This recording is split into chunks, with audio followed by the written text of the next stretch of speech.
James Cunliffe, thank you so much for coming to talk to the Inquiring Cat Does Politics channel. You are a fascinating character because you are out in what used to be the cradle of humanity in the Middle East. You could say now it is the cauldron of humanity. It's a politically dominating issue that we see on our media every day. And you're out there playing a part in what's happening with the political future of Iraq. Please explain why you're there. What are your credentials for being there and what's your mission? Yes, well, thank you, David, for inviting me onto your channel. I think it's a great opportunity to perhaps shine a light into certain areas that people perhaps thought everyone had kind of moved on from. But I think we all know about the last 20 years of a great deal of suffering and disruption in Iraq, I'm still here, if you like, supporting the Iraqis to produce a long-term, stable, prosperous country, and Britain does have a major stake in that. Not least that we were involved initially in the overthrow of the Saddam regime, but also in making sure that Iraq is a stable, prosperous friend, rather than someone who ventures off to make new allies elsewhere. So I've been a defence and security consultant now for about 10 years, having previously spent about 5 years in the Department of Peacekeeping in the United Nations, both in the field, Congo and Afghanistan, and also in the headquarters in New York. And prior to that, I was a professional soldier, British Army, saw operational service in Northern Ireland, in Kosovo, in Congo and Afghanistan. So I've sort of built a career in defence and security, which I still remain very, very engaged in. It's good to be here and good to have a bit of a chat about a part of the Middle East conundrum that we're all grappling with. So taking a sort of macro view, you've got Iran with Iraq and these other parts. Where do you think it's all going? Well, you explained your role in it. What does the future look like? Is there a roadmap to help the area become more stable? Yeah, well, I mean, there's actually a lot happening in the sort of geopolitical space, not least because we all know of the threat that Iran has generated in the last few years, and not least in their most recent collaboration with Russia. They are supporting Russia certainly in weapons and technology, and there is still an underlying concern that Iran are developing a nuclear capability, nuclear weapons capability. Now, next door to Iran is Iraq, and they're always going to be neighbours, and it would be foolish to think that somehow we can persuade them that they shouldn't have any kind of influence with their immediate neighbour. There's a large proportion of Shia Muslims in Iraq who are very, very close to the Iranians. In fact, a lot of Iranian pilgrims come to Najaf and Karbala in Iraq for their annual pilgrimages. So there's a very strong link. But at the same time, Iraq knows that in the long term, particularly as an oil and gas exporter, that they need to be part of the wider conversation in the Gulf. And they don't want to burn their bridges with the Gulf states, who are largely Sunni. I mean, I don't want to generalize, but they are largely Sunni Muslims. And so there is this long-standing competition, if you like, between the Sunni Gulf states and the Shia Iranian country. So they are rebuilding their country. They're trying to develop a sort of a stable political environment, which is incredibly difficult because it's fractured. There are different centres of power. There's a lot of corruption. I mean, it is a complicated area, but it's also the sixth largest exporter of petrochemicals. So they are a player, and Britain would be foolish not only not to recognise the need for stability there, to counter some of the Iranian influence. I think I'm right in saying you probably know better than me, and correct me if I'm wrong, but there's an old Arabic saying that my enemy's enemy is my friend, Yes. and that is the perfect encapsulation of the dynamics of Middle East politics, where I'm happily banging on the head today, except if he's banging on the head, he's now my friend or whatever. Yeah. But of course, it's in the case of Iraq, it's not quite so simple, because on the one hand, they don't want to damage their relationship with the Gulf states. Neither do they want to damage the relationship with Iran. And it's worth reminding people, actually, when ISIS took over this whole swathe of land in Syria and Iraq, the initial support to the Iraqi armed forces actually came from Iran. And a lot of the Iranians came over and supported the fight against ISIS. And whilst it became then much more involved with Western parties came in, the American led a coalition, and ISIS were driven out. You might remember Mosul, Yeah. and then finally Raqqa in Syria.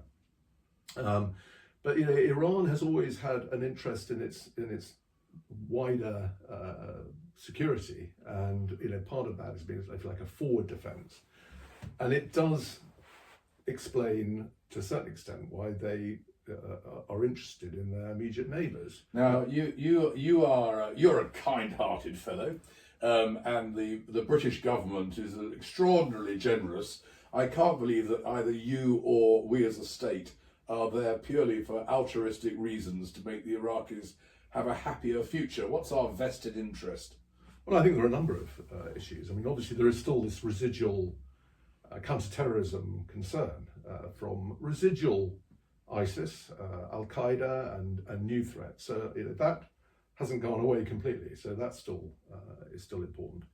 I think you'd be surprised to know how many human trafficking, people trafficking businesses are run from this area. And there's no accident that the Home Secretary Yvette Cooper was in Baghdad only just before Christmas, recognising how important that if you like, going to the source of the problem. And it's not just Iraqis being illegally trafficked into Europe. It's Afghans, Iranians, Syrians, and others. But so that's very important. I mean, I mentioned, to a certain extent, countering Iranian influence is important. If we were not there supporting the Iraqi government, you can be sure there would be others taking our place. There is from the British government's point of view, and I'm speaking as a consultant, but some of my work is for the British government. I mean, there's clearly a part of British government's overseas prosperity agenda, which includes supporting areas that can be of economic benefit to this country. I mean, there have been British companies looking very much at some of the major infrastructure projects that are needed in a sort of reconstruction. Well, I mean, power generation is obvious, is the obvious one, and a lot of the water that's coming out of the two Tigris, Euphrates rivers are reduced, so the hydroelectric is not great, and the water, particularly down in the Basra area and down towards the Al-Faw Peninsula, is increasingly undrinkable. So there's a problem with water, sanitation, desalination. So there's a lot of work there. I mean, again, I'd be wrong not to mention BP have just signed a major contract in oil extraction. So there is an element of British interest in having a working commercial relationship with Iraq, and there's no getting away from that. So I think those are the if you like the main reasons. We want Iraq to be stable, successful, and prosperous, and it's in our interests that they are. So do you see a timeline or a horizon? I mean, that's a very difficult question, obviously, in any country here, let alone there. But do you think there's a period coming in the Middle East more generally when we can say there's been a big scrap and it's going to be stable again? I mean, I think there'll be many people who, I mean, we understand the area in the sense that there's always been tribal rivalry, and that predates, Lawrence of Arabia. But there were periods in history within kind of living memory, when there was sort of more peace in the world. And I think that we would say in that area of the world now there's less peace than there has been. Do you think we should have any hope of it going back to a more calm environment? I mean, these things are cyclical to some extent. It is. But I think it's dangerous to sort of lump all the Middle East challenges into one. I mean, I think you do have to look at them to a certain extent in sub-regional areas. I'm not directly involved in any of the sort of Israel, Gaza, future Syria. I'm interested in what happens in Syria, and it does have a knock-on effect in Iraq. But if you take Iraq, yes, it has a long history of ethnic divide. So the Sunni, Shia, Kurd, Turkmen, Christian, Jew combinations of ethnicity, tribe, go back a long time. And in previous times, they rubbed along together fairly well. Iraq, of course, is a new country in a sense. It was created in after the First World War. It was one of these countries that perhaps was designed not necessarily for today's world, where ethnicity and local ownership becomes more and more important. So there has been this long-standing issue of the Kurds in the Kurdish region of Iraq.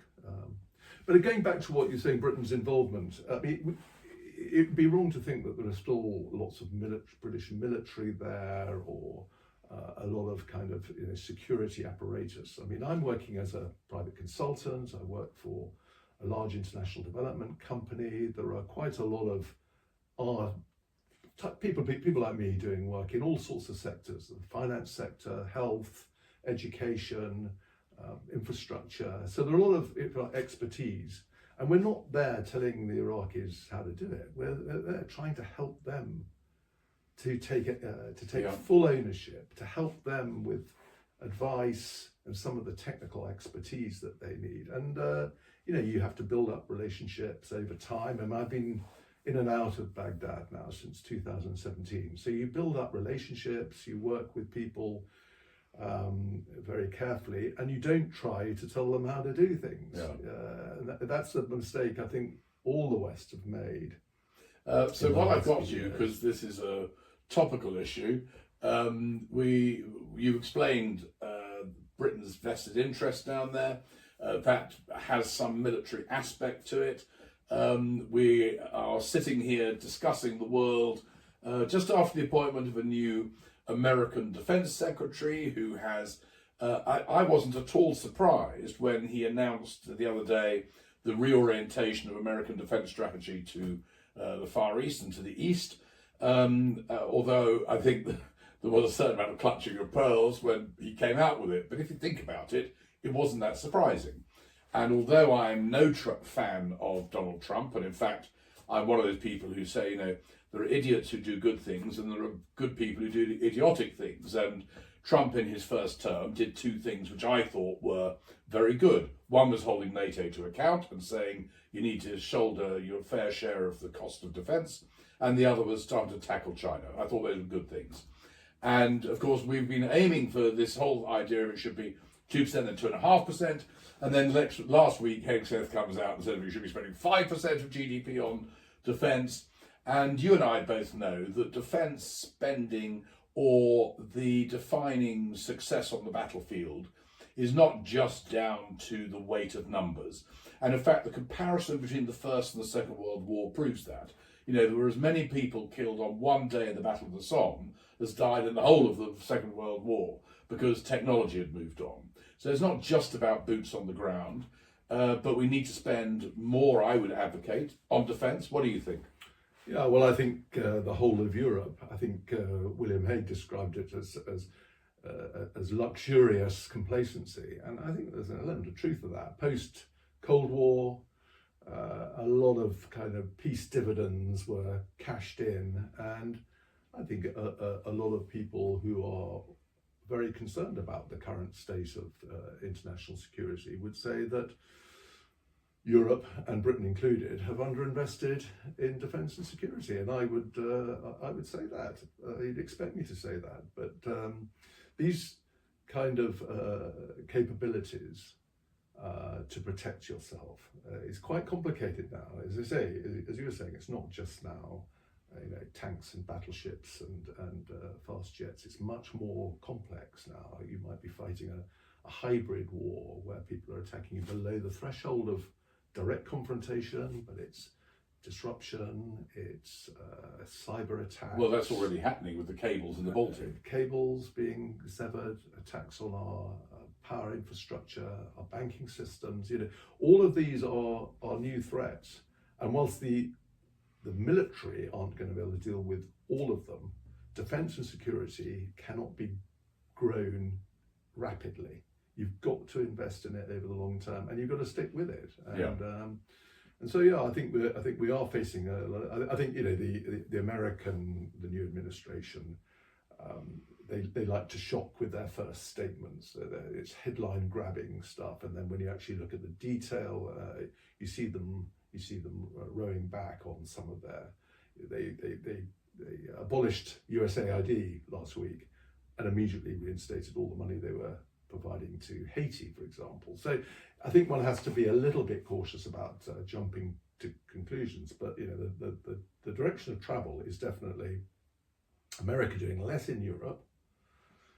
I don't think they'll leave altogether. They've got too many major important hubs there, air hubs, medical support. They need the military aircraft carrier parked in the middle of Europe, if you like, to mount their operations. And it's not just protecting Europe, of course. It's into the Middle East, into North Africa, and now increasingly with the maritime threats, they need to have a presence in Europe. I mean, we've had these instances of as you refer to, the anchor dragging through the Baltic. I mean, call me a conspiracy theorist, but I don't remember ever reading in the previous sort of 15 years about an anchor being dragged in the Baltic by anybody over anything, and suddenly we seem to have a few incidences. I mean, it's beyond coincidence, obviously. Indeed, and of course, nowadays it's a game of cat and mouse. As people are using different methods to attack their adversaries, we are increasingly finding ways to detect using sensors, using satellite imagery, using all sorts of different methods to actually identify what might be a threat to us. And do you have a theory, James, on who blew up Nord Stream? No. Neither do I. I'm not going to be drawn on that one. I don't know. I think, but the general direction of travel from the Americans is that they have got global challenges to face up to. Yeah. And clearly the Pacific is a new threat, area of threat. There's no getting away from it. China are building up their defense capabilities, their offensive capabilities. They make no secret that they want Taiwan back into their proper Chinese sovereignty, and there are wider threats in the world. And I think this is what the Trump administration is saying, that Europe have got to step up to the plate, as they say. They've got to be prepared to spend more on their own protection. I was at I don't know if you know the D Group, but I was at the D Group lunch a few years ago, and one of the American defense guys there was talking to me. And he said, even back then, and I'm talking probably 8 years ago now, and he said to me, what people don't understand in Britain is that we are today subsidising British defence alone, Britain alone, to the tune of $5 billion a year. And as somebody who has American relatives, I even then had to stop and ask myself, why is my cousin in Boston paying for our defence in Europe disproportionately when Europe's GDP, I mean, of course, the joke is in the last few years, the GDP of America has doubled compared to that of Europe. But back then, it was pretty level pegging. Why is some farmer in Ohio paying for me to be safe in Westminster? I mean, it just didn't seem morally right, apart from financial nonsense, Yeah. No, I mean, I think a lot of European countries are looking very hard at their priorities. Well, you've got Greece that had a financial crisis, and they're spending 6% of GDP on defence. And you've got Germany, which at that time didn't have a crisis, and now ironically does, because China stopped importing cars from Germany. They're spending sort of 0.8 or 1.2 or something. I mean, extraordinary. And of course, a lot of it links to what they see as their most immediate threats, and actually where Greece is, notwithstanding their long-standing problems with their Turkish neighbour. They see the threat of increasing movement of people from the Middle East, from North Africa, the whole threat of sort of increasing challenges with immigration and movement of people, not to mention the whole maritime threat around the Greek waters. So you can understand where each country has to make judgments, and I think, you know, we all know that the British government have to make some hard decisions. As a nuclear power, as a permanent member of the United Nations Security Council, as a serious military tradition, you know, ability to prosecute operations in support of usually America, but often in coalition with others.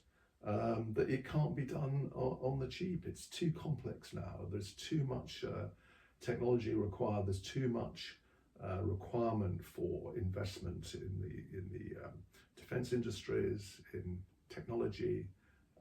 If it can't be done, it can't be done on the cheap. Yes, and sometimes it might be easy to look at Ukraine as an example and say, well, they seem to develop their drone capability almost overnight. It's miraculous how they did that. But to think that you can replicate that in the much more complex world of defence these days with highly technological assets. I mean, drones are actually quite simple technology, but when you start getting into the sort of the real cyber stuff, you know, this takes a long time to develop. But it's also worth remembering that Ukraine is not just a war of drones. I mean, there's still tanks on both sides. There's still infantry trenches. You know, heavy use of artillery. I mean, this is how are our tanks performing out there? Well, we should be encouraged. We've just rolled out some Challenger 2 tanks to the Ukrainians. It'll be interesting to see how much of a sort of battle-winning equipment it will be. But they're small numbers. But all our allies have been doing the same, and it's been an incredible operation watching the whole thing, because it's not just the courage and the determination of the Ukrainians, but inevitably it is from a distance a bit of a proving ground for the next the next threat, not just equipment, but the whole use of the electromagnetic spectrum. You know, the importance of communications. The importance of information warfare. I mean, the President Zelensky is a master at it. Yeah, and it's been a proving ground, if you like, and we've been jolly fortunate in the Western Europe not to put our people into harm's way, but to support the brave people of Ukraine. I think there's the big moral dilemma we have now with Ukraine is that when the Ukrainians agreed to give up their nuclear weapon, it was under security pact of Russia, America, and Britain. Russia clearly reneged, which called into action the security pact. Boris Johnson, bless his cotton socks, I wouldn't say that often about him, but he leapt into action as an absolute flag bearer for we made a promise and we will honour it. And that's a big moral dilemma, is how long can you accept the promise for, or you should hold to the promise. And morally, one might like to say indefinitely.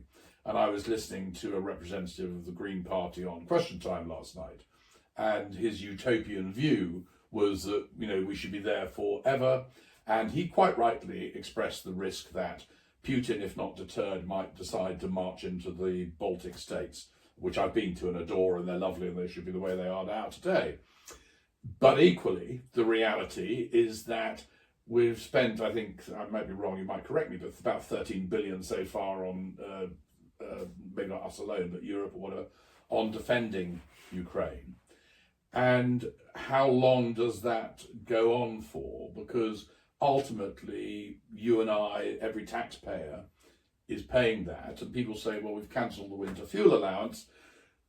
and you have to say, because there's only so many pounds in the pot, and if we're giving £1 to Ukraine, then maybe we have to take £1 off Mrs. Smith in Newport. And that's a very sort of reductive argument and simplistic, but that's the reality. There is not limitless funds. Yeah. No, I think there's some very, very, very hard decisions to make, and I think yes, I mean, Putin is certainly not going to change his belligerence, and giving ground is a risky strategy. But you have to watch what America are doing. They are providing something like 70% of the weapons and ammunition to the Ukrainians. So they're a big stakeholder in this. And they have a vested interest potentially in the mineral and rare earth rights in Ukraine. There could be a little bit of influence there going on. That might change their position slightly.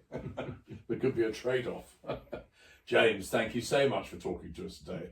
One thing is that people who've watched today's programme will know more about what's happening in the Middle East than they did when we started. So if you enjoyed this stuff, please remember to like, subscribe, and tune in for a future episode. Thank you so much. Thank you, James. So that's